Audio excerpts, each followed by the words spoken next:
বেলপার্ক ময়দানের এই বিশাল জনসভা একটি বার্তা দিচ্ছে বাংলাদেশের জনগণকে, সাধারণ মানুষকে। আগামী 12 ফেব্রুয়ারি তারিখে নির্বাচনে ইনশাআল্লাহ বাংলাদেশ জাতীয়তাবাদী দল জনাব তারেক রহমানের নেতৃত্বে ইনশাআল্লাহ রাষ্ট্র পরিচালনার দায়িত্ব পাবে। একটি রাজনৈতিক দল যারা অতীতে আমাদের মিত্র ছিল, তারা বিএনপির বিরুদ্ধে নানা ধরনের মিথ্যা অভিযোগ দিচ্ছে। বিএনপির জনপ্রিয়তাকে হ্রাস করার জন্যে পরিকল্পিতভাবে মিথ্যার মেশাদি গড়ে চলছে। এটি বাংলাদেশের মানুষের কাছে গ্রহণযোগ্য নয়।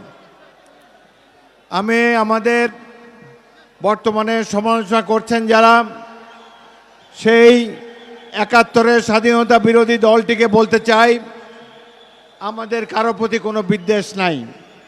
আপনাদের অনেকেরই জন্ম স্বাধীনতার পরে, কিন্তু যদি মুক্তিযুদ্ধ সম্পর্কে কোনো বক্তব্য আপনারা রাখেন, তার আগে আমরা মুক্তিযোদ্ধারা মনে করি 1971 সালে দেশের জনগণকে হত্যার সম্মুখীন করেছেন।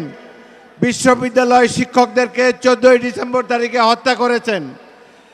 স্বাধীনতা যুদ্ধে সারা দেশবাসী ঐক্যবদ্ধভাবে স্বাধীনতা সংগ্রামে অংশগ্রহণ করেছে। সেই দিন আপনারা পাক বাহিনীর দোসর হিসাবে জনগণের কাছ থেকে কেবল গুনিয়ে কুড়িয়েছেন।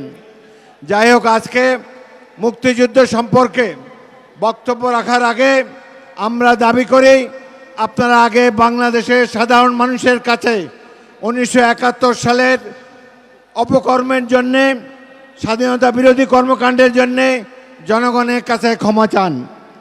জনগণ আপনাদেরকে, উদার জনগণ ক্ষমা করলে করে দিতেও পারে।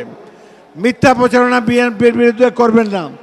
আমাদের নেতা শহীদ রাষ্ট্রপতি জিয়াউর রহমান মুসলিম বিশ্বের একমাত্র শাসক খোলাফায়ে রাশেদিনের পর, যার বিরুদ্ধে কোনো দুর্নীতির অভিযোগ নাই, যিনি তার দেশপ্রেম সততা দিয়ে বাংলাদেশে কোটি মানুষের হৃদয় জয় করেছেন।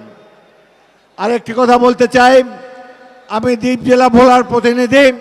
বাংলাদেশের সবচাইতে সমৃদ্ধ জেলা ভোলা। আমরা 5 ট্রিলিয়ন সিএফটির বেশি গ্যাসের রিজার্ভ রয়েছে। ভোলাকে এই গ্যাস ব্যবহার করে আমরা আরও সমৃদ্ধ করতে চাই। বাংলাদেশের জনগণের কল্যাণে আমরা গ্যাস উপহার দিয়ে ভোলাকে বাইরের দুনিয়ার সাথে, মূল ভূখণ্ডের সাথে একটি সেতুর মাধ্যমে যোগাযোগ করা প্রয়োজন বলে আমরা মনে করি। যাই হোক, আগামী দিনে জনাব তারেক রহমানের নেতৃত্বে আমরা একটি সমৃদ্ধ বাংলাদেশ গড়ব। যেই স্বপ্ন ধারণ করে আমরা মুক্তিযুদ্ধ করেছি, যেই স্বপ্ন ধারণ করে শহীদ রাষ্ট্রপতি জিয়াউর রহমান স্বাধীনতার ঘোষণা দিয়েছেন, আমরা সবাই মিলে বিএনপি এই স্বপ্নকে বাস্তবায়ন করতে চাই। সমৃদ্ধ গণতান্ত্রিক বাংলাদেশ দেখতে চাই।